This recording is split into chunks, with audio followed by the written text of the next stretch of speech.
Welcome, everybody, to If I May, a podcast with me, Nick, an average guy, along with two of my average friends, Brent.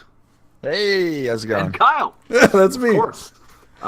Where we are going to talk about whatever and we want, and while interrupting each other as politely as possible. And we're pretty laid back, pretty chill. Nothing. Pretty yellow. Certainly, we have a format. But we like to be as impromptu as possible. And today's color, or this week's color, I guess we do. Color of the week. Yep. Color of the week is yellow. We go with yellow for no particular reason. I actually was wearing blue earlier today, and while cooking, I got a bunch of flour on my sweatshirt. Thus, I'm wearing yellow, and apparently the coordinates. So that's quite lovely. If Kyle, I may, Yeah, we started recording, and then Brent and Nick are both wearing yellow, and Brent's like, "Kyle, you need to go wear yellow." So I went and got an old if I old may, blue I ball was shirt. wearing yellow. That's a cool shirt. I could have put mine on. I had that too. I should have.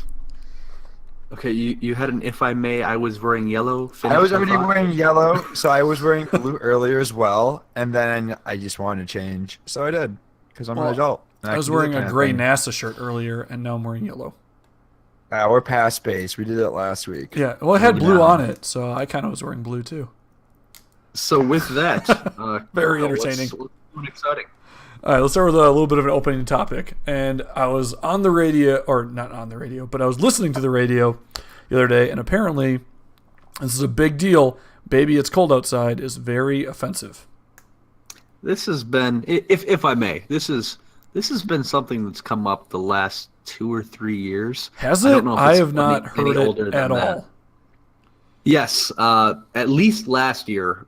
I feel like it's been discussed, maybe even up to 3 years.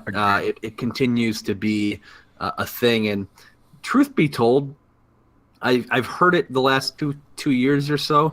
I would love to meet someone who's actually serious about, this. If I may, you don't want to meet those people. Those are the people you want to try and avoid. If they think that "Baby, I'm cold outside" is offensive, they probably have a problem with it. They don't like Elf. That means they don't like Elf. There, Brent. What? Yeah. They probably think "if I may" is pretty offensive too. Hey, None of our Triggered fans, me, man. none of our listeners are offended by that. Our listeners don't get offended. Triggered. I am triggered. I am triggered right now.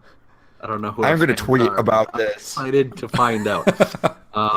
You're off the Well, like, radio. okay, so You are for off the "Baby, radio. it's cold outside," if I may, like, I get why people say it's offensive, because they're basically like, the guy's trying to like say, "Oh, no, stay over, it will keep you warm," and the girl's like, no, but like, it was also written in a time when that was kind of like the way things are supposed to be gone about, if that makes any sense. Like, the woman's supposed to play hard to get, and the man's supposed to, like, I don't know. I guess if the man woos the woman in, like, the woman's supposed to be all like resistive, even if that is something she wouldn't mind doing. That was the culture historically. Yes. Yeah, the women didn't want to seem very loose and open, and had to be very coy about it. And then the way I've heard this song interpreted in 40s talk is that the drink was actually super weak. Like, they weren't really drugging or anything, or there wasn't a lot of alcohol in it. So she's like, I want an excuse to stay over. Oh, the alcohol is really strong or whatever, but there was nothing really in it. So I don't, the rapey vibes that the song gives off in today's culture, I don't think were intended to be rapey in previous cultures / before 2018. You don't think they were intended to be rapey? I don't know. You can never assume somebody. It's one of those things where the teacher's like, assume. it's one of those things where the teacher's like, what did the artist mean by this? And the entire class is like, I don't know. He probably just wrote the words and thought it sounded cool. Oh, my favorite example of symbolism. You're reading of Men and Mice, and this was an actual test question that I took offense to, because we can do that in this day and age, take offense to things. Naturally. And the question was, a dove flew out of the barn. Oh, I remember this question. After Lenny kills the other guy, or he get the one. Lenny dies, whatever. In a Men in Mice, a bird flies out of the Spoiler barn. alert, What by does it the way. symbolize? And I'm reading this. I'm like, if you shoot a gun in a barn, of course a bird's gonna fly off. Like it's a loud noise. Like what do you expect? But supposedly it means like his spirit is flying away. I don't know. It seems made up to me. What symbolism has to be have made up at some point. Maybe some of it's intended, but unless the author straight up tells me In an interview or something. Can I the whole tangent train this? You may. Train it up. Beep, Can I beep, tangent train this? So I do have one thing to circle back to. Baby, it's cold outside though. So start your tangent train, but we gotta circle back. yeah, Right the tracks. We'll always come back, but along those lines, of Not always. the symbolism of a song or a story or a book. I had a class at History of Rock, and it was a goof class, of course, something that I could take that seemed moderately interesting and pretty easy to pass. I think I got like a B or something. I didn't try too hard because it wasn't accounting, so I didn't care. But Good job. at any rate, one of the favorite lessons about the Beatles. Spent a lot of time on the Beatles as they were a very influential group, and what they did kind of opened up the next pages, or laid the pathway forward for all the bands after the fact. But the Beatles wrote a song, I believe it is "I Am the Walrus." Yes. That song was written in response to one of the singers, and I don't know which because I didn't.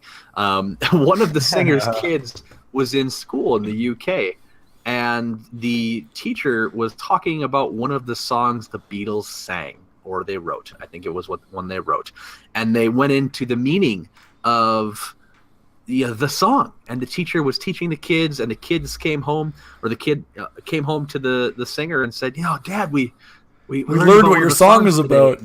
And it was all about the revolution, or some other super in-depth over-analysis of a song. And the guy at the parent-teacher conference comes in and he's like, "So I heard you were saying this about this song." And he's like, "Oh yes, it's in our curriculum. It teaches a great lesson." And the guy's like, "It had nothing to do with that. Yeah, that's like, nothing at all. Like, we just wrote it to write it. Like it sounded good." And they we wrote, were on drugs. a ton of songs, and that was a factor too. But they, like, the teacher and the artist, and I'm sorry, I'm forgetting which one who it was, but they got into a little spiff, and then for giggles, essentially, they turned around as a group and wrote, "I am the walrus." English, I speak it. "I am the walrus." And it's got like cuckoo, choo, and all kinds of other I do remember that nonsensical song. sayings. And it's super non-conformist to the music at the time. Like the beat, it changes, and it's something. It was very experimental, which is really cool. But they didn't do it because of any great reason or any great Just to spite that teacher. Just, how can we make this sound stupid but really good? Because we're really good. And yeah, they basically out of spite wrote like a song that went number one. And it's against any and all, there's a modern formula for songs that work. And there's a couple artists or groups who will be able to do that, like a cappella groups who can sing, 18 different songs that went number one at one point or another that are all to the exact same beat. Yeah, I've seen that. There's a YouTube video where I forgot what group it was, but it's like, it's the four notes, right? It's the four chord chords. progression that Right. if you can play those four chords on a guitar, you can play a bajillion songs that are hot, Yes. super hot. And it's an awesome YouTube video to These look up. guys, absolutely. These guys purposely didn't follow a formula, screwed everything up, and made it work in a way that was super innovative at the time, all just to spite a teacher who was just like, "Oh, it's the deeper meaning of this and that. And there's like, I no, know what they intended. I'm on the deeper level of understanding." And it's just like, okay, get over yourself. Because they're like, dude, I wrote the song. take I that know same- what it means, and it does not mean that. I take that same approach to anybody who says anything about "Baby, It's Cold Outside." It was a time thing. You are framing all people who listen to this song and like it as serial rapists, and that's not okay. Yeah, and that The also music means you hate the video movie for that Elf. I walrus- digress. What was the that, Brent? music video for that Walrus movie is super trippy. It's crazy if you ever watch it. Yeah. Sorry. Well, I with had Baby It's that in Cold there. Outside and it being so cold outside, what is actually the temperatures that's gotten to you by you guys so far? We'll start with I'll start with myself because I think I'm warmer. Like today it hit 60 for me, so that's okay. Tomorrow looks like it'll hit 50. This Yeah, it's weekend is 47 getting here. 55, 58, 58 for Friday, Saturday, Sunday. So that's pretty nice. Nick, what are you looking at? I don't think we've been below. We might have been. I don't think we've been below 10. I don't have my phone with me, but I've been outside enough, and there may have been one day we were below 10 degrees because I look at it from a cross-country skiing standpoint, just because that's what Megan does. And I have yet to go, but I have been watching the temperatures and I'm, kind of watching the snowfall and everything else. But I think there may have been at most 1 or 2 days so far that have been below 10 degrees. I don't go skiing until it's below 10. And once it's below 10, it's too cold to go skiing. Below 5, I think.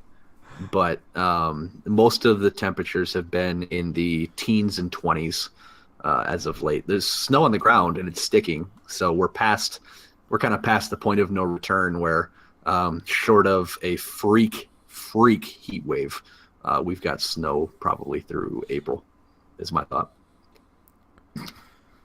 Seattle just got a lot of rain this week. It started. Surprise! Finally Rain in turned. Seattle.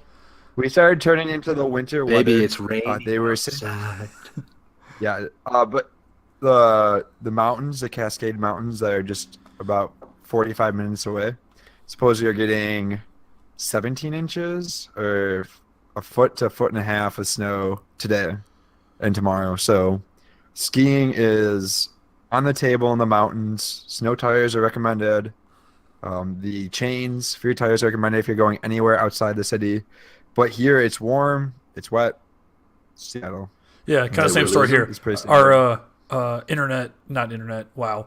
The mountains over by us will get like a foot of snow randomly every a day a week, I would say, and then we just get nothing down here, and it's nice and sunny and warm. Very nice, very nice. I'm sure it's not as cold. I thought it'd be colder because you're so high up in that altitude. I don't know. Well, like because of the mountains block out a lot of the cloud formation. So I think like Boulder/Denver area statistically has the most amount of sunny days per year as anywhere in the country. So even if it's a little bit on the chilly side, the sun does a lot to cancel out any cold. So I have, if I may, I want to switch into a cold topic. I've been teaching kids about science for my position, and today we're talking about the different states of water, right? And when water is really cold, it turns into solid water or ice for those who need help with that kind of thing. And I channeled my inner Nick. If I'm you not guys gonna lie. needed to know, sorry if I may, if the listeners needed to know what the solid form of water was called, please tweet at zarubust to let Brent know that you thank him for informing you that the solid form of water is ice. Indeed ice. It is indeed water. And liquid water is just water, so don't get cute with it. Just call it water. Anyway, so I'm talking What about the different states of gaseous water?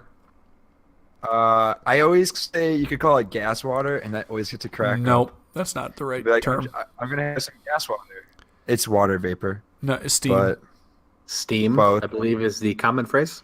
water vapor is another way. Same thing. Water vapor as well. Steam is when it's going from the liquid up into the No, air evaporating. steam is a dense form of water in air. Yeah, it's water vapor. Anyway, so I'm telling about these different states of matter or of matter for water, and it's all about how the molecules are moving, right? The faster the water molecules are moving, the warmer it is, and then it determines what state of matter it's in. And I thought Nick had this really great analogy one time about penguins, where he was telling about penguins jumping off a cliff and getting eaten by orcas or something like that. Oh yeah, that was with his And what kind of leader he is or something like that. and I thought, you know what? I could use penguins talking about the states of matter. And I said it like this. I said, if you've ever seen March of the Penguins, which absolutely no fourth grader has seen, which haven't is a seen March of bummer the because the analogy. Get on it, guys! It's a classic. The penguins, when they're doing their eggs, they're very cold. They huddle up to stay warm, and they don't move very much because they go out and they get cold. That's kind of like a solid. They're tightly packed together. It's really cold. They're not moving. Well, after it warms up a little bit, they decide to start to move on. They move to their feeding grounds. They make kind of They lines. migrate It's like not necessarily water. straight. It's moving around like water. It's flowing. They're not necessarily going straight together. They might clump up a little bit, or they might stay away, whatever. But they start to move, and then they get to their feeding grounds, and then they get super hyped. They're super excited. They dive in the water and they swim all over the place, catching fish and stuff, not staying together at all. And that's sort of like the water molecules. And I'm pretty sure it bound. So my warning for you, Nick, is be careful with the penguin analogy. Is you gotta know your audience. Gotta know your audience. Cool story, That was the bro. moral of the story. Yeah, I told the story. And I went into it, and I got halfway through it. I'm like, I'm in too deep here. I'm finishing this. Analogy. I'm just like, I don't think these kids are like really jiving with this story. I must keep going though because I can't just stop at water. I have to go all the way. You find to the something gas. that, yeah, thank you. You find something that's completely unrelated and I'm going to use the term piss poor analogy. It was not that You're poor. warning me not to use it? I'm just saying it was not a poor analogy. I didn't think it was too pretty bad. clever. I think it's a good idea. But I think your order of operations is wrong. Don't like the dads all stay with the kids and the moms go like grab food and bring it back or something like that and then they trade. Yeah, Yeah, I your simplified it. basic penguin knowledge is lacking significantly. It's fourth graders. I didn't want to get them too. That's like in like Yeah, I know what elementary I'm- school what I where they think. lie to you and they're like, you can't do negative numbers. Like 5 minus 7, you can't do that. And then later on you find that, oh, you can do that. It's just called a negative number. Or when they're like, you can't divide -5. You just can't do it. And we're like, oh, okay. And later on you learn, oh, you can. You just throw a little I in there and it works out. So I go into this classroom, and I kid you not, they had a speaker the previous week, and I'm looking into it. I'm looking at what this guy put on the board, and it is just like the theorem of continuity. It is this calculus that I cannot figure out at all. And I asked the teacher, I'm like, are these kids learning about like this calculus? What are you teaching at this school? And the teacher was like, oh no, one of the kids' parents works with the Mars landing. Oh, They did it the was like- thrusters to get into space. So he was just telling about him and no one got it. But I was just like, oh my goodness. I had to follow that up, a freaking rocket scientist. No, thank you. Literally a rocket scientist. And I go tell a penguin story, and I'm definitely not being confused with rocket scientist. So my friend Kyle, he's got a Lego NASA rocket. Yeah, you can kind of see it. It's right over there. It's hiding right I there. should have dropped that. That would have been. I should have that tried would've the been my fact like reference. I should have been like, did he ever design a Lego ender though? I mean, sure, his was in space, but I bet you if I put some You ever Estes build it rocket yourself? engines on that thing, it would take off. You get 5 of seems them. like that'd get you in trouble. No, you can Seems like legally you get get Estes in trouble. rocket All right. rocket Did we engines. have any more on the baby it's cold outside or the teaching experience? I'm good. I think the song gets a bad rap personally. Otherwise, It's I'll not fair. It's super catchy. It's an elf, so it's go with me. People just need to relax a little The bit. best way to spread Christmas cheer is singing loud for all to hear. Baby, it's cold outside. Anyway, I really must go. I'm gonna take a bit of a hard left here, gentlemen, if you don't mind, and a bit of a somber I only note. turn right. Unfortunately, my grandmother passed this last weekend. Dorothy Moynihan was the youngest of 16, I've been taught. I've never met the other 14 because I met Isabel, who made it to 102. Wow. Damn. Knew her. The women in my family don't die. It's pretty impressive. Irritating, but impressive. But Dorothy made it to 94, passed this weekend in her sleep. My mother's pretty tore up. I'm doing okay. But that is unfortunate news. And it'll be a little rough with Christmas and other times of year going forward where she has been a staple or a mainstay. And Brent, I know you've met my grandmother and know her. And Kyle, I don't know if you've ever had the opportunity, but a bit of a crazy old lady who is pretty stubborn, and all of my finer assets and features kind of alluded or came down from that branch. But sharing that information and the funeral, I guess we're going to have to figure out moving her. She was in Florida when she passed. She was going to move into an assisted living. Funeral will be this summer potentially, so we're figuring out the details. This summer? That long? Yeah. I was a little confused. So typically they do it like the next week at the latest. Yeah, that was my thought too. But apparently they had burial plans to have her cremated like her husband, my grandfather, and get her up to Houghton. So the details are still all pending, and I've not pressed my mother too much, so I'm sure I'll get more as that comes along. But Dorothy made it to 94, which is a hell of a run. If I make it that far, wow, I did well. Because you're not a woman in your family. No, I am not. I'm going to change genders, though, because today's society allows me to do that. And then I'll live forever. But no, all jokes aside, going to miss her, and it's an unfortunate time. And then to kind of honor Dorothy, and the timing was coincidental at best, but I had just asked for the pasty recipe. And if you're not sure what a pasty is, when you look it up, it's like looking up a pasty. Be careful when you go on Google and look for this. But a pasty is a Finnish. What other things might I find while researching this? Upper Peninsula delicacy. It's kind of essentially like a what's that pizza thing where they have, because they have like calzone. It's like a calzone, except with meat and potatoes and onions and carrots. But I had asked for the recipe again that I haven't. I had asked earlier and I never made the pasties, but I asked for that recipe and I started it on Saturday. Unfortunately, Sunday morning, very early, is when my grandmother passed. So I started the recipe and I just finished it today. I put it back in the fridge and kind of waited on what I had started on, and took the rest of today, a little off time from work, and finished the pasties. My first pass at making it. And I haven't tried them. I half cooked them and froze them so that we could try them later. But my own kind of just looking at it compared to how they used to look when my grandma made them is I got to figure out the crust. The crust is kind of the hardest part. Got to figure stuff out.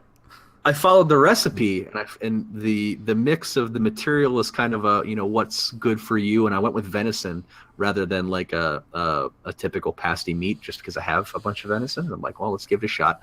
And the crust I ended up having to make twice as much as the recipe calls for, and I think it's because I couldn't get the crust thin enough. But it's really hard to work with, as far as you don't want to rip it, and it has to be just right. So that's going to be a bit of a delicacy to kind of work out and figure out, but it was oddly therapeutic to be able to make those pasties and remember my grandmother and all the times she had made those. And I mean, even the smell of the recipe brought back a lot of memories, so that was kind of cool. But hopefully they turned out well, and we will take some notes for next future time, cooking right? opportunities. Exactly. And then my brain goes to a horrible place. It's like, okay, started making pasties on Saturday. Grandma died the night between Saturday and Sunday. Maybe you should just never make pasties again. I better not try and make my other grandma's potato salad, 'cause I'm not gonna want to. That's so I'm a terrible. horrible But, person saying that, but I have to try and make light of it just because that's what I do. But yeah, that's the update there, and my life update is I made pasties in kind of honor of my grandmother, and hopefully they turn out well. And if not, I kind of have a good idea of what I can change and what I need to improve. But it is an all-day process, which I was already aware of, but I mean, cutting everything up so it's small enough to be part of the mash for the pasty, and then when you finally think you're done with cutting everything up and getting that just right, the hard part comes where you actually have to like make the crust and have incredible patience to mess with that and get it just right. But yeah, that was my day today and the prior week's knowledge. But well, definitely So- sorry for your loss, and T's and P's to your family and whatnot. mhm. So Thank you. To send my condolences as well. Having known your grandmother, she was really cool. Always very fun to talk to, and one of the piano players I've ever had the pleasure of listening to in person. In that she could listen to a song, never looked at sheet music ever, but she could listen to it. You could sing a tune to her, and she would just play it with both hands phenomenally. both hands behind her It back. was really cool. I don't know behind the back, but she definitely. It was really fun during Christmas time when she would play for us, just playing Christmas carols, and you name a song and she could play it, which was awesome. I remember she had a Westie for the longest time.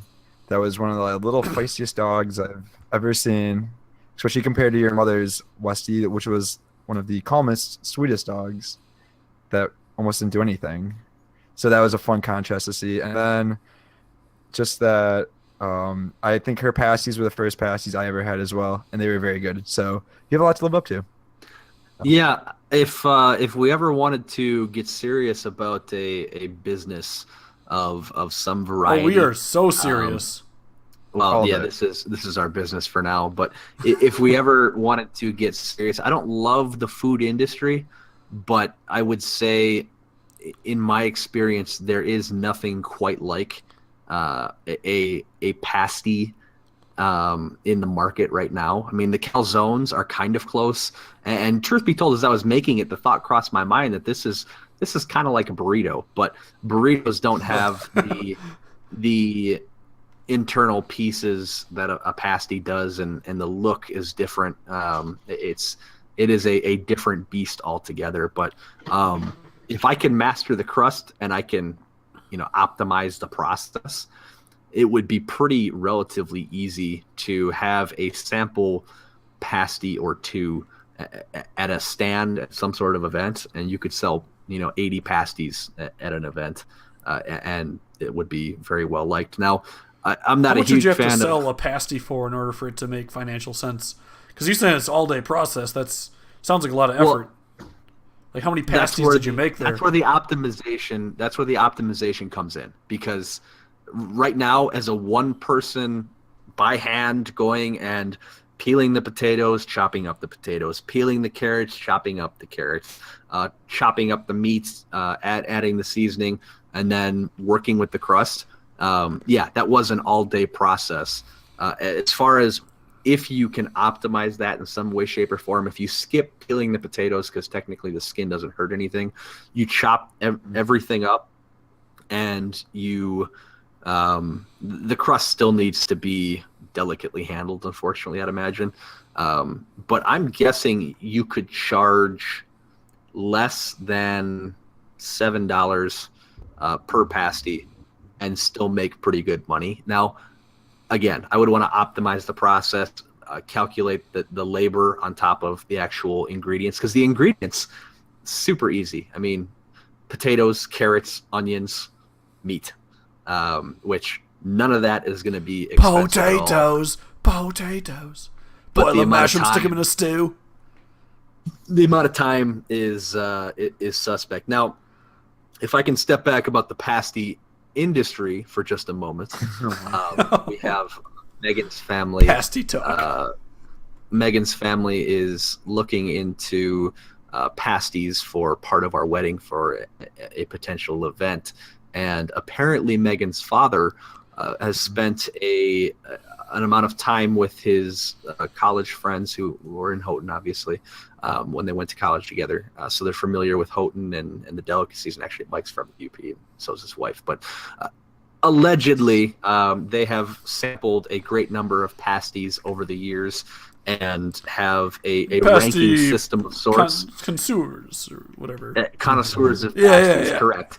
And they went on a sampling tour of sorts to gather pasties for a pasty tasting of sorts to occur over the Christmas vacation here, so that we can select a pasty place to buy from. And the funniest part of way all of too this, serious.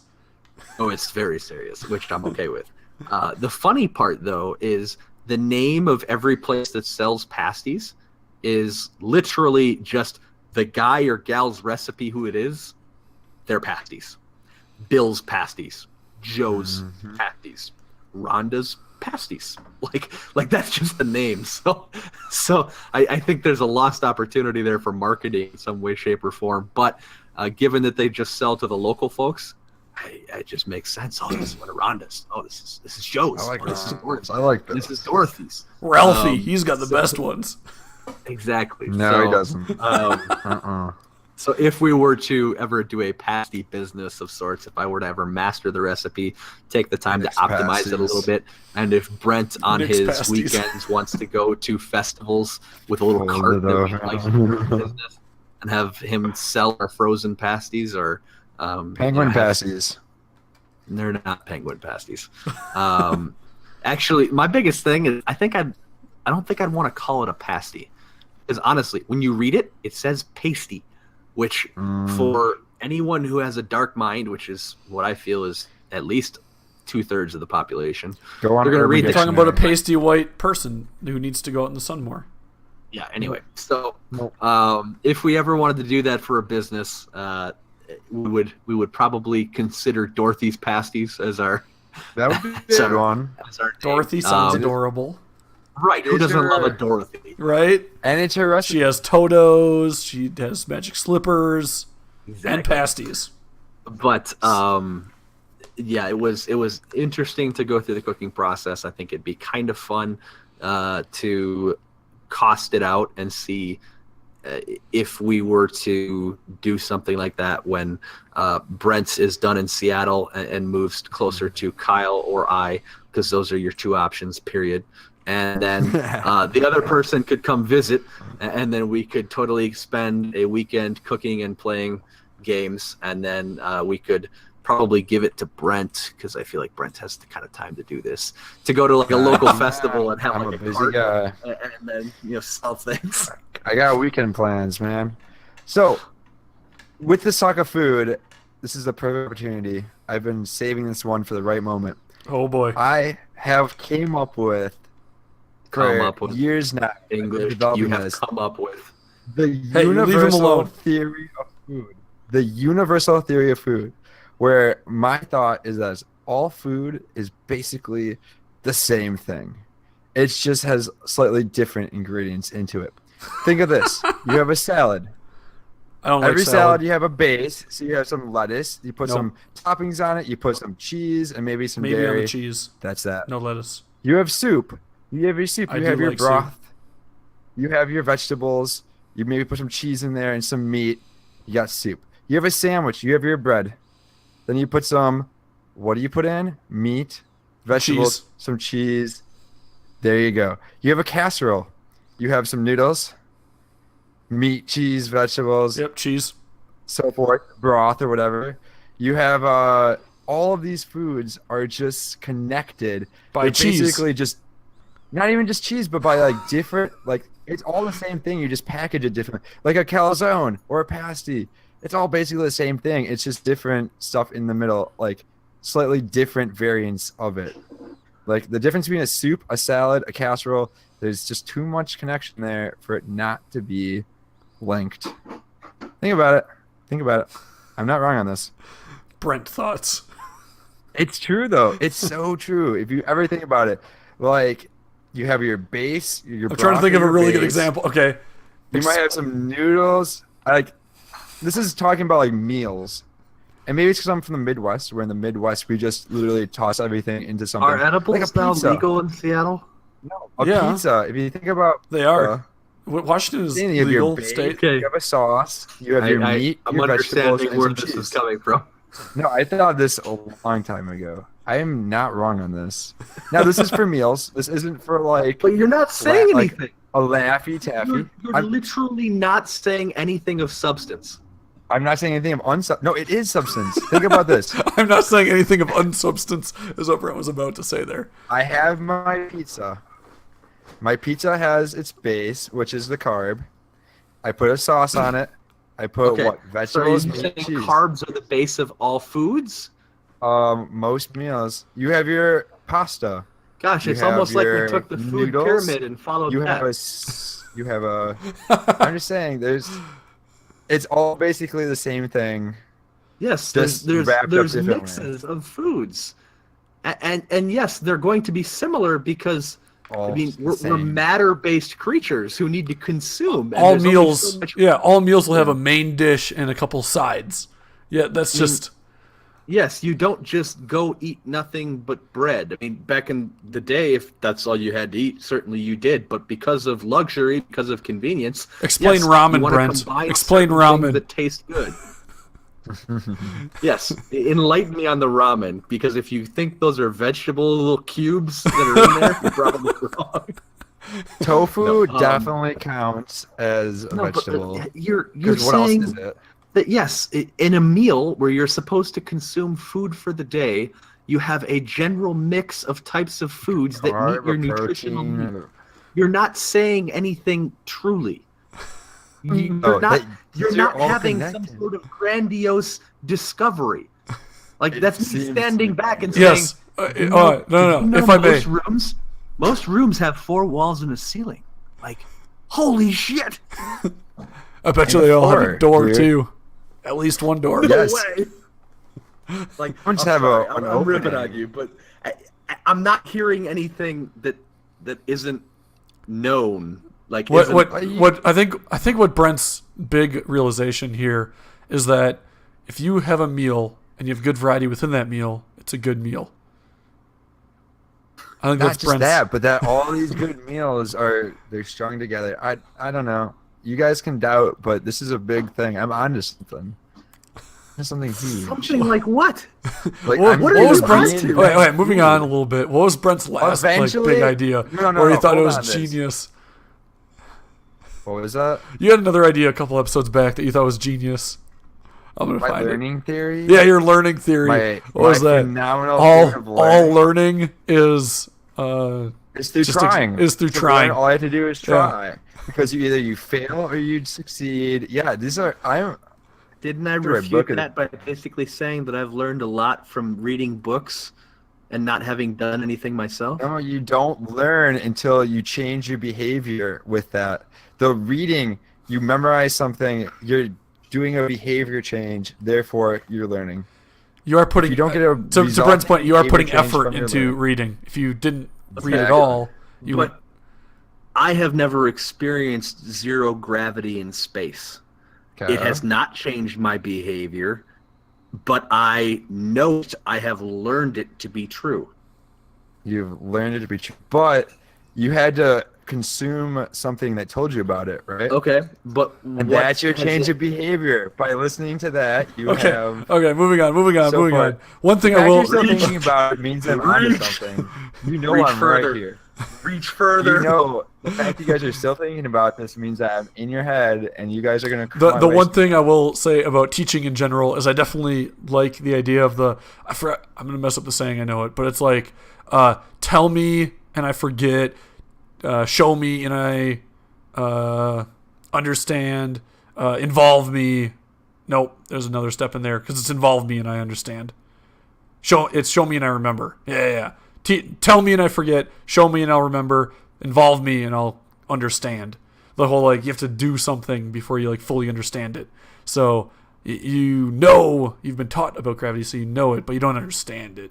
Like none of us can say that because none of us have Don't experienced slap it. that refute. that The universal theory of learning is real. that statement just refuted what you were saying. It did Because not. again, Exactly. we have not It filled in. experienced zero gravity in space. Somebody has. Have we They learned what experienced that feels that the like. world is round? Yes, How- every Yes, day. we are currently experiencing Absolutely it every every day. single day, I'm especially if not you live by the disagreeing. ocean. I understand that the world is a sphere. Like I'm on board with that. I believe that based on what I've learned. But again, Steph what Curry thinks that the theories memes were fake. Steph Curry, yeah, stop making stupid people famous. Although he's already famous because he makes threes like it's his job. Okay, But it is. so when I was in New York almost a month ago by now, there's a couple things I wanted to touch on. I didn't really have the opportunity because we were out of town or whatever, and took our yearly hunting break because everybody knows we take that every single year at a regular basis. So yeah, Damn right. naturally. So one thing is while we were in New York, the guy that was also from my company that went with me, we realized that we both liked Italian food and specifically gnocchi, and we went to Gnocchi. gnocchi. Say that again, Kyle. It's like an N. Is it? It's like an NG sound. Gnocchi is the proper Italian that- pronunciation. It's not gnocchi. It's not gnocchi. I've seen it wrong my whole It's- life. If I may, It's like an NY. Gnocchi. Gnocchi. But the if Y I is may minimal. spell that, is it spelled with like a G? It's to a start? GNOCCI, works. something like that. CCHI. Yeah, so you get it. You get it. You can Google Now, it. is it Gnocchi. Italian? Is it Italian or Italian? It's Italian. If it's Italian, people will hurt you. The mob I had to change that real quick when I was starting to date my wife because her family is all Italian, and I was Italian. and I was at Subway and I'd be like, "Can I get an Italian with ham and cheese?" I and I just cringe got every time. ripped on. Juliana's like, "What did you just call it? An Italian bread?" Oh no. It's Yeah, Italian. and I cringe Italian. every time I hear that. It's like, what are you doing? Like, you just want to be like, Italian. Like, yes, I'd like some Italian. Like, you're like a dog that just got like stepped on. You're like an It's yipping. Illinois person. Yeah, Oh, same level that's of rough. intelligence. Your wife is also from Illinois, so you get that going against you. It is fun to tell out of Wisconsin people to try to pronounce Wisconsin city names like Wapaka, A Schwabenon? Schwabenon. There's Waguanago, yeah, Milwaukee even. That's a more popular Muskegon. one, but Waukesha, yeah, that's a good one. Waiwaga, Wauwatosa? Shawano. Wauwatosa? Yeah, that's Wyowega's a a good good one too. yeah. Sheboygan. That Fond one's pretty du obvious, Lac but even. people still must. Yeah, Fond du Lac. Though the Manitowoc Minute, have you guys seen the YouTube series? Yeah, from that guy? I've seen that guy. The Manitowoc Minute is absolutely hilarious. I think he's got a pretty good following. I see videos. Yeah, out of he's him gone up quite a bit. fairly He's regularly. pretty popular in Wisconsin, at least. Yeah. I haven't caught up. Speaking Anyhow, of so we were Wisconsin- in New York. Oh. We were in New York, if Gnocchi.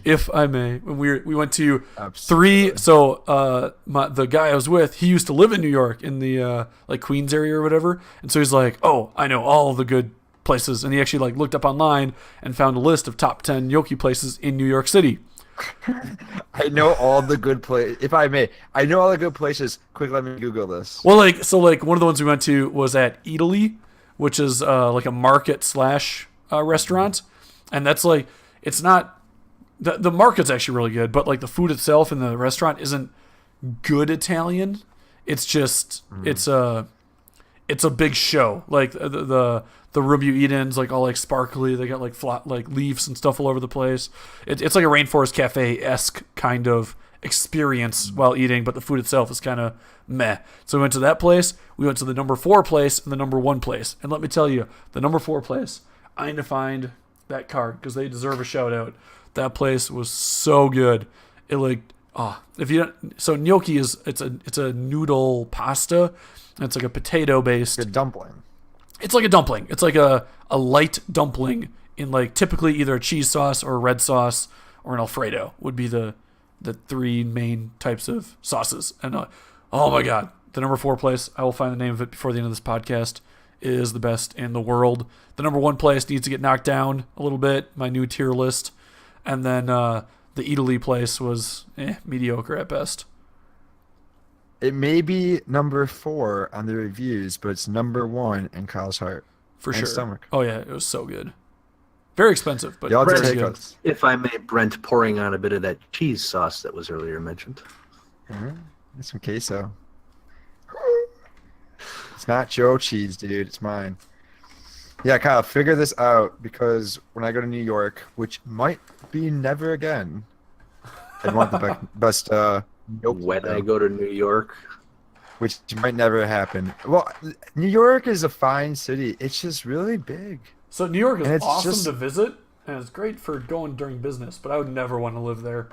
It's just It's so too crazy. People, noisy. just people in general are they're trying really hard to make it, and I get it because it's New York and you got to try hard to make it. But it's like everybody's in a rush all the time, everywhere. It's kind of crazy. Kyle, did you get a chance to go to the 538? No idea what you're talking Casey about. Casey Oh, Neistat's. 368. Is that? I think it's 368. Yeah, I have a picture of a selfie of me in front of the building, so I'm basically best friends with Casey Neistat. Yeah. Did you see him skateboarding or longboarding? No, I saw nothing. I past just it? saw the front of the building. Somebody, there was a guy that was delivering a package, so the door was cracked open a little bit as the guy put the package through. But for those that don't know, which appears to be Nick as well, Casey Neistat's a pretty popular YouTuber. He mainly does like daily vlogs. There's a couple videos that he's made that are like that have gone super viral that I'm sure people have seen. if we could not abbreviate video logs for our viewers who might not know what I think a vlog if you don't know what a is. vlog is, You're welcome, Brent's don't. mom. She appreciates Called out. it. Brent's mom, please feel free to give Nick crap if you already knew what a vlog was. Well, especially when you just run through the Vlog. vlog. Like you pronounced it quickly, which to a savvy listener might be great, but some of our listeners might not be That's as savvy. what you're talking. You're Well, I'm not savvy. saying she's not savvy. Thank you. I'm Thank saying you. Insulting we might mothers. have listeners I who appreciate aren't that. as savvy. Nicholas insulting mothers. That's what he does. I think very highly. That should be of all the our mothers in title this this group. week. Yeah, Nick likes insulting mothers. We'll get him a bye this week. I'm He's had in trauma. mourning. So I'm in mourning. I can insult actually, mothers. one thing I talked about last week, and I hope eventually I will convince Mom to do, is on Twitch. We've been streaming this on twitch.tv/zarubust, and there's a chat feature, and I would love if some of our listeners sometime hopped on that chat thing and just while we were podcasting threw us questions or commented about the soup and something that I said or the smart thing Kyle said or whatever. Nick The was talking only about. the As only part of downside. this- I say the only downside is we need to We're not record at a constant time and Yeah. Oh no! They just We check record on on Twitter. Tuesdays. We post on Thursdays. How would they be able to no that so have Brent's any kind of live chat with us? Nick I have Brent a is currently stream live right now streaming that's it live. right now. Well, that's think it'd be a probably nice not thing. wise. If you're- we make mistakes a lot. mistakes are okay. If we're listening to this though, Mistakes if you're are listening to this and you want to be a part of the show, you want us to answer something for you, not live, but on Thursday, but you could hear the answer right away. You get on Twitch, you go on that, you type me a question, I'll read it, I'll say, hey, this one's here for Kyle. Where did you get that shirt? And then I he'll got this answer shirt for from you. a broomball team that I was on the last 2 years, and last 3 years. But the last 2 years we had T-shirts because I made them with one of my buddies, Michael. Because he is a See, teacher at a that's high school questions. and he had access to screen printing. Moving on. Do we have a closing segment? We I don't do know have if a we're closing there yet. segment. We're not quite there. I was- We can throw in another something. I had a proposal for a closing segment, which we can either save or just discuss briefly. Just because I haven't brought up the government or politics or anything else that I need to go on a tangent on, I thought feel we they need to were- bring Beep, beep, up. whoosh. And from that, What's I that? tried bringing up politics one time, and Well, I'm gonna Dirty, bring it up. dirty. I'm gonna bring it up in a classy way and not go into too much detail. live That's what I do. reporting.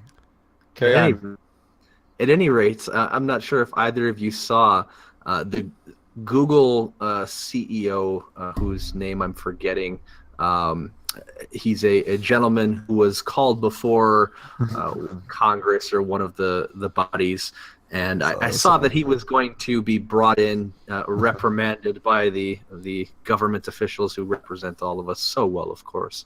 And the articles I was reading were saying that Google was in hot water for having sent either no representative to a previous event or an underling, meaning like some VP who is way more important than any of these senators actually ever are, but they reprimanded the company for not sending the best of the best. And Facebook I couldn't get Mark over Zuckerberg himself, the alien. right. Well, I couldn't Or get Elon over Musk. the articles that were written about this, and they were actually like anti-company, anti-Facebook, anti-Google. And I said I couldn't believe this simply because every opportunity that the government has gotten the attention they claim to need, they've blown it. It's been an absolute embarrassment from the government regarding reprimanding or holding these people responsible. And it's just like, okay, when you get the right person in the building, you better be using their time effectively, efficiently, like getting to the real issues here. And once again, the government has embarrassed itself. And unfortunately, it was mostly, and I lean right. There's no hiding that or disguising that. I don't have patience to, try and play neutral. I lean right. But unfortunately, the Republican senators were the ones who had some pretty epic F-ups, if you will, where they're talking to the Google. If I may interject, I want to give one because I heard this on the radio. I'm really excited to share it. So, some legislator from Texas, bless his dear heart, he questions the CEO of Google. He says, I have a phone. Can Google track my very location with this phone?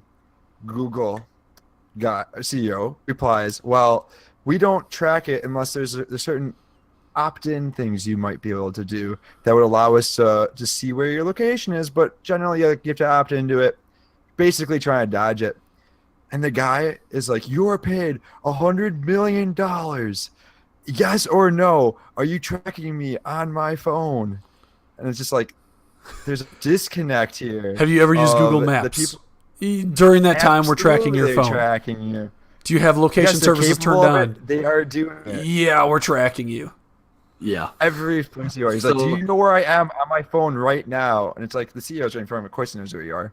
And Go ahead. wasting his time. Like, Yes, I know exactly where you are. You are right in question. front of me.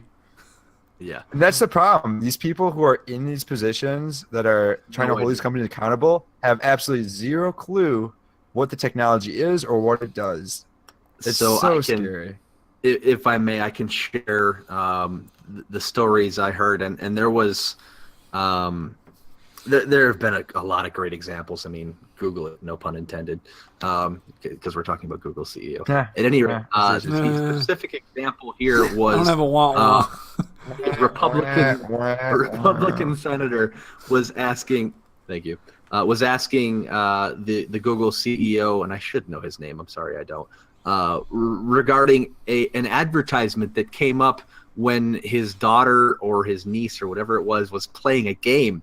And he's like, oh, well, this advertisement that came up was a political ad that had some things that were very not nice to say. Like, what are you responsible for my daughter's iPhone? And the guy's like, sir, first and foremost, I'm not the iPhone guy. like it wasn't that bad, but we're Android. Allegedly, all of the Democratic senators burst out laughing like it was that bad. And then he's just like, okay, well, I don't know what kind of phone it was or whatever it was. And then he's just like, okay, well, advertising can be targeted based on your application. Or he answered the question. He's like, well, what kind of stuff are you clicking on where a targeted ad would reach out to your daughter? And then there was more savvy stuff. But at any rate, the initial point of this discussion, aside from the embarrassment of our government trying to question these people who are doing, who are on the cutting edge of technology, and I understand if you're older, you may not be as in tune. This is why you don't get the CEO. This is why you get a VP. Because you're not worth. Period. But the issue I have, the thing that irritates me, is the writing. The people who are writing news articles about the CEOs and about the VPs who come and talk to the government are pro-government. They're basically saying, oh, this committee and that committee are demanding that they get the CEO, and because they didn't send the CEO, they're going to really harshly lay into this VP of someone or other. And I'm sitting here like, why? I mean, like, if they did something so horribly wrong, okay. Right now, you're speculating and asking questions, and the questions you're asking aren't worth anyone's time. I mean, Kyle, you or I, and maybe Brent, I'll put you in the same category. Maybe. You I could sit question Google like. Your public speaking needs a little work. Yeah, That's I the could only question. No, it's not questioning. Hold on. Not what I was going to say. You're jumping. He's saying that we question. could Hold step on, in their places and answer the questions for them. Thank you. Okay. That's do what that. we can do. See, that's why I picked Kyle. He's going to figure it out. But no, we could. You and I could sit down right now in front of the Senate committee and answer these questions. Or dodge them, just like anybody else would. Right. Which is what they're doing. Or simply state that you have no idea what the flying effing goodness language I'm not going to use in this podcast. You don't know what you're talking about. Why are you wasting my time? I'm the CEO. Or like, okay, sit someone else down. Why are you wasting the VP's time? If you don't know this, why are you on the committee to ask questions about it? You're not qualified. Right? Why am I here? But I mean, you and I could answer questions that at a surface level could get them in the right ballpark, and they still wouldn't be able to wrap their head around it. Yet every article I read, is chastising Google for not having sent the CEO, or rather it was Facebook, I think, for not having sent Mark Zuckerberg, for having sent a VP of someone else. And but they did send Mark after Zuckerberg time, like a couple months ago or whatever. They did one time. But not the other time. They wanted him or some other CEO the other time. They didn't get it. And they just the writers throw a fit.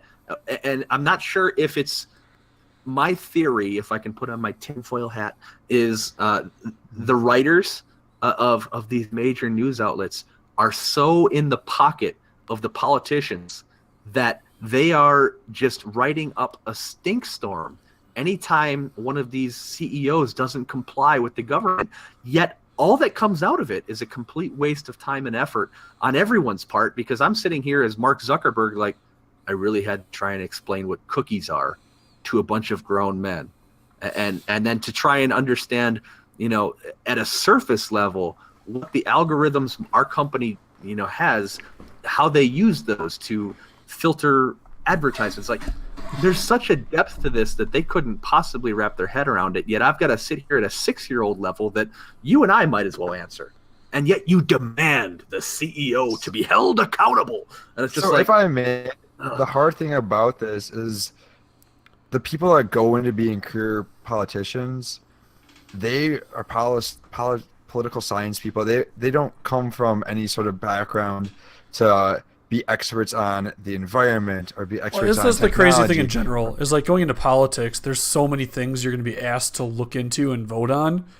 It's impossible to be all a of master it. of everything. So it's a matter of surrounding yourself with the right people to ask the right questions to decide whether or not it's something you should be voting one way or the other on. And the downside is the people that are being surrounded by, these politicians being surrounded by, are these lobbyists that have all the money and, this is going to help us. This is good for it. Take my money. Trust me. Right. It's horrible. It's pretty sad. Anyway, on a brighter note, Kyle, take us away. All right, for a closing segment. So actually, it almost was perfectly timed at the beginning of the episode, but I had to hold off because it's a closing segment. It goes back to food. So certain Universal foods. food theory. It's real. Kyle froze. No, I just stopped talking. Universal food theory. It's all connected. This whole thing, it's all connected. Okay, Carry on. Okay, moving on. If So I may- certain foods. If I may, I'm taking my former tinfoil hat and moving it. I don't know if you're left or right of the screen of me. I'm I putting it got on- you.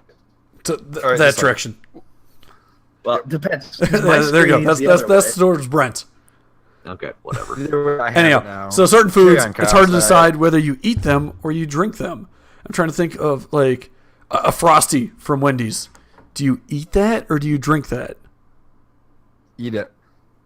It's like Nick? an ice cream. Yeah, but you have a big thick straw. You eat it until you can drink it. It needs to melt before you can drink it. Yeah, see, it's A fresh Frosty, you need to eat until it melts enough to Absolutely. drink. okay. What about Otherwise, what about a otherwise slushy? You're going to be A sucking slushy is the almost like the opposite. You're drinking it and then eating it. No, slushy, Actually, it yes, melts. that's You a just good drink point. it the whole time.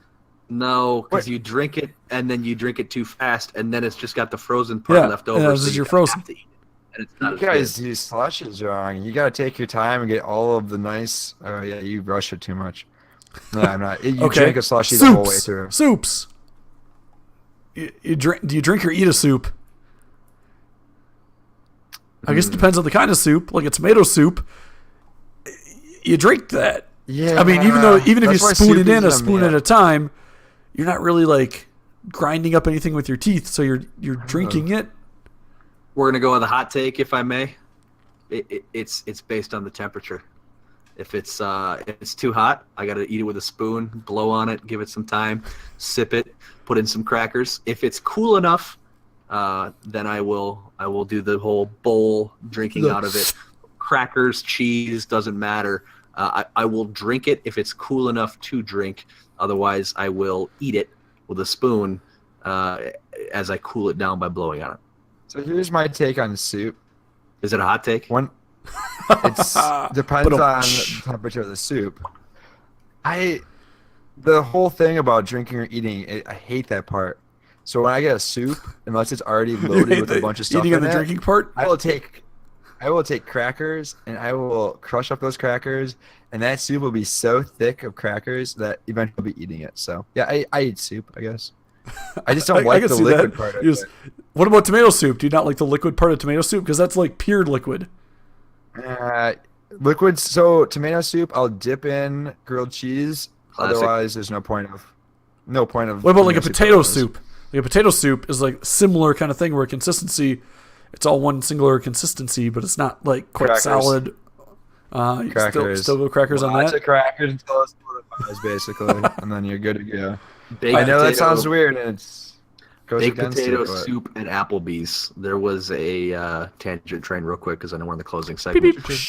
There was a study break during like our lunch time that my cousin and I would get together, and every Thursday or something like that, we would go to Applebee's, and they would have a lunch special, like a soup and salad, all you could eat for like $6-7, super cheap. And the soup they had was always baked potato. So it's potato soup. It's got some onion. It's got some cheese. It's got some bacon. And I think I would go through 9-10 cups of this soup over a lunch period. It was just bottomless? We'd bring our study materials. We'd camp up and we'd just be like, you know what? Every time More you bring us a soup, bowl, please. just head back the next time you're back there and bring us another one, because they're little. It's an all-you-can-eat thing, so they're trying to give you a little thing and assume you got a time limit to be there because you're on your lunch break or something. I'm like, nope, I'm here all day. Like just keep it going. And it was so good. The But I last ate that. example of this kind of food was an applesauce. That's the last example I could think Both. of, where it's like, I've never drank an applesauce. well, like it's so liquidy. Like chewing doesn't really do anything. You're like chewing just You're to slurping. yeah. you're You're slurping an you're kind of applesauce. like and you just swallow it. There's no like. I don't think your teeth are much effect on applesauce. So the big thing with applesauce these days is they put them in these little like sippy, like almost like juice I've seen those, packs. but I haven't tried one. Those are huge right now, and I feel like if it can go in one of those, you're basically drinking it. So drinking it unless you have it in a bowl and you have to use a spoon, and then that's eating it. Spoon, eating, If Although you're using a utensil, spoon. you're eating it. drinking. it's kind of like a Jello shot though for applesauce, because it used to come in those little cups, and you get those little cups and you use a spoon for a little bit. But I would honestly just skip that whole process, and I would straight Yeah. up Just go, slurp it and use my tongue to kind of just. The Get it key that with way. that is you take the top off just a little bit, and you just have like the rest of the top on, so you get a little suction going, and you just Yep. and then you finish with the I tongue. was When you never a stop- fan of Jello, but I do like Jello shots, especially when they're in a syringe. Have Have you guys ever had those? Like they don't have a needle or anything, but it's just like a syringe filled with Jello shot, Yep. and it's amazing because it just Gotcha, basically right, it yeah. pulverizes the Jello as it goes into your mouth because it's just squeezing all this Jello through the itty bitty opening where the needle would typically go. Those are the best. Yep. He just likes to be shot up. with Yep. Jello Yep. shots. Shoot me up with a Jello shot. No, I've Direct never to had the a Jello blood. shot. What was that, Brent? Never tried one. Never had Never one. had a Jello shot. If you get the It's ones still that appealing to aren't me. in a syringe, they like separate because the alcohol in general is not. You can't really get it the same consistency as Jello, so a lot of times they'll separate. Yeah. Wow, amateur hour here. Clearly, you didn't go to a school where drinking specialized. Yeah, right. No, I Madison's just We not- never had a problem. I had other friends to drink with or drink of. I'm sorry, not Drink Jello of? shots. Beer. Why go for Jello shots when there's beer? Hold on. Can we just talk about what was just stated by Brent? Nope. That was episode 29 of If I May. Hope you all I don't even enjoyed. know what I said. We're bringing you a new episode every single Thursday except for the ones we miss. If you want to support us, please subscribe, share, rate, and review. Anchor, our hosting website, does have a support this podcast option if you want to do that. We're looking for a really good excuse to buy ourselves merch. We have a nice design and all that. So if we get a supporter, we'll send you free merch. And it'll give us a really good excuse to buy merch, or at least the first supporter. Otherwise, we can do we'll do like a random 3D So you prints. just told everybody we didn't have any supporters.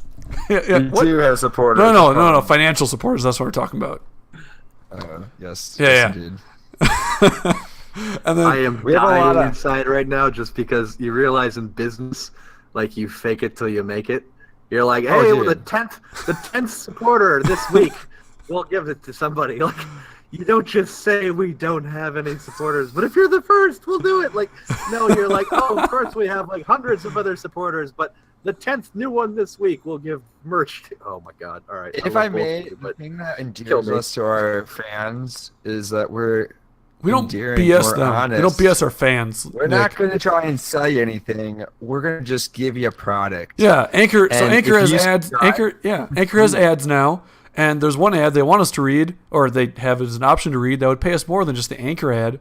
But I don't really want to read it because it's not something that I've tried or I'm interested in. So we're not going to do I'm that not to you selling guys. out yet. Nick is still I like ain't doing passing that. out. we're so wholesome. We're, Sorry. we're very wholesome. For all We of are our- honest for all of company our- until our Nick gets a fans hold of and it, apparently. supporters, I'm not sorry. never had a Jello I'm shot. I'm businessman. wholesome. I've I never, have never had a Jello shot. shot. I am wholesome, so just keeping that going. So wholesome. Otherwise, if you want to get in contact with us, or you have any questions, or if you have any questions, words are difficult, you can DM us on Twitter at zarubust, or email us zarubust.com. I mean zarubust@gmail.com. You get it. Have a great Thursday, and we'll see you next week. Bye.